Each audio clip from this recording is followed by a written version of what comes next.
All right, good afternoon, good morning, good afternoon. We will start our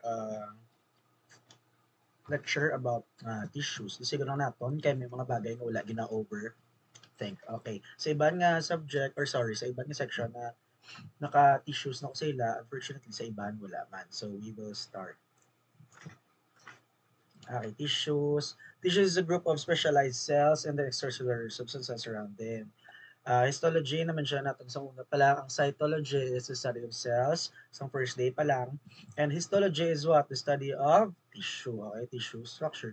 Types of tissues. Ang types of tissues may aura. Kita apat ka bilog. Apat ka bilog na types of tissues. That's your connective, epithelial, muscle, and nervous. Okay. Epithelial mostly composed of cells, covers body surfaces, distinct cell surfaces, sa matrix connection muscular capable of regeneration. Okay guys. Function niya, of course, ang magamakita epithelial tissue, kung nandun naman natin, though, skin lang ni siya. Okay? Sorry, skin. Protecting underlying structures, the body skin man acting as a barrier, skin man, permitting passage substance, skin, absorbing, secreting, classification, simple, stratified, pseudo-stratified, and transitional. Okay, sa simple, meron kita tatlo. Okay, ang tatlo nga na, ang squamous, cuboidal, and columnar. Parang mo naton, si squamous, do friend nato na nga squammy. Mga squammy nato na friend la, di ba? Nakilala ka mga squammy. Ano sila guys? Ano tsura nila? Mga thin and flat sila. Okay, hindi kita pala suya. Ang aton lang tandaan si squammy, thin, and flat. Okay, nipis siya pero lapad. Doon mo na ba yan? Nipis siya tapos lapad siya. So, ari din, si squamous, araw na, squamous. Cuboidal, maganda. Cuboidal, that's like a cube. Okay, cuboidal itself, cube. Sa word niya, cube. Cube shape. Okay. Next is columnar. Columnar is more tall than wide. Okay, mas taas siya. Yeah. Height is greater than width. Ako na. So, found in the digestive tract or sa trachea. Si squamous, yado pancakes ni siya. Ngunit si squamous, nakita na siya sa lungs, sa blood vessels. Si cuboidal found in glands. Connective tissue. Connective tissue functions enclosing and separating other tissues, connecting tissues to one another. Of course, the word itself, connecting tissues to one another, storing compounds, cushion, transporting, and protecting. So classifications, ang loose, dense, and supporting connective tissues, and also ang fluid connective tissue, arama siya. So sa loose, gamay ang fibers, pero grabe, more ang ground substance, so ara si areolar, adipose reticular. Adipose is fats, okay, fats. Adipose is fats. Dense is more fibers, damo fibers, pero less ang ground substance. So regular collagenous, regular elastic, regular collagenous, regular elastic. Sorry. Balik kita na sorry. Si kay epithelial, well, ito na, si stratified, squamous, and crevice, cuboid, columnar, very rare, so stratified. Magamba kita, ano ko? Magamba kita stratified, ari na lang, shortcut na lang. Stratified, stratified daw, ari siya. So, stratified, simple lang, isa-isa. Stratified is tumpok-tumpok. Pseudo-stratified is daw lapta, pero sa kanaog lang na. And simple columnar is, simple lang, columnar, epithelium, kapahaba lang siya. Kay columnar, kay taas. Okay. Balak na kita sa connective. Ano sa connective? Connective. Supporting connective tissues, okay, cartilage, semi-solid matrix, hyaline, fibrocartilage, and elastic bone. 'Di ba? Ang cartilage, guys, maganda ka cartilage, diin na makita ang cartilage. Examples ng cartilage, kita niya ng aring dulunggan. Na, dulunggan, sini bala? Na cartilage na siya. Ang ilong, ari, cartilage man na.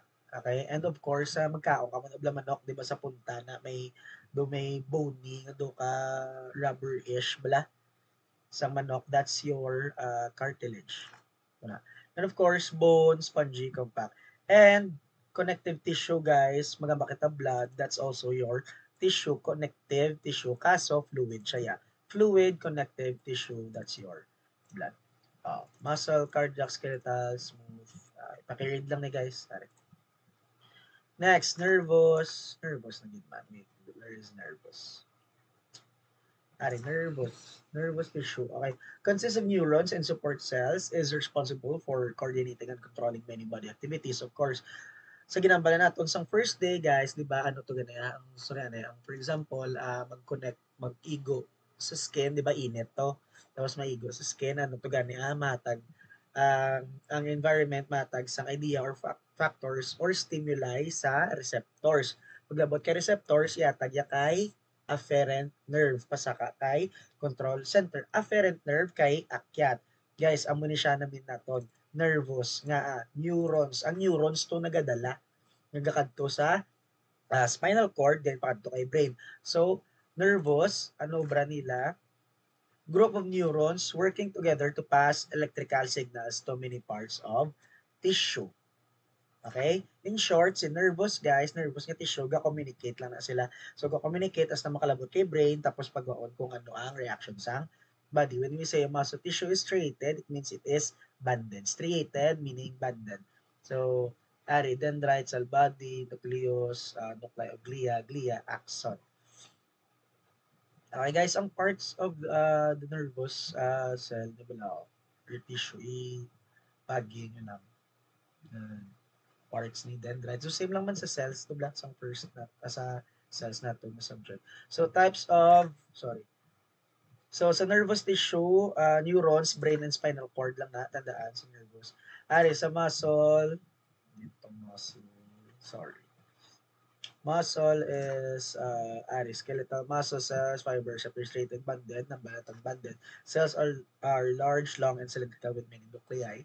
Movement of the body under voluntary control. Magkapakita voluntary, meaning makontrol or hindi. Makontrol, okay? Voluntary. Attached to bone or other connective tissue ang location. Ara siya sa bone or other connective tissue. Cardiac, cardiac, of course, heart na siya. Cylindrical and striated, single nucleus, branch and connected to one another. Okay, function niya, of course, pumps the blood under involuntary control. Makita, involuntary, makontrol, hindi, hindi. Involuntary. Ikaw, blood control mo, heart mo, ano kay mo, yan. Robot. Hindi mo na makontrol mo nga heart or pump some blood. So, ang location is in the heart, of course, the cardiac. Smooth muscle, tapered at each end, not serrated, have single nucleus, regulates the size of organs, forces fluid through tubes, controls the amount of light entering the eye.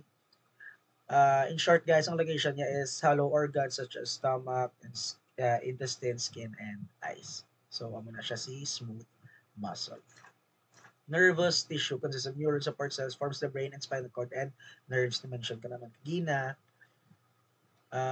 action potential is the ability of nervous tissue cells to communicate with one another and with cells of other tissues. The neuron or nerve cells, okay, is responsible for conducting action potential. It is composed of three parts: a cell body, dendrites, and axon. Guys, ari sila ginaw ang bakublang parts sang tissue cells. Nervous tissue cells, ari, cell body, nucleus, glia, dendrite, and axon. Okay?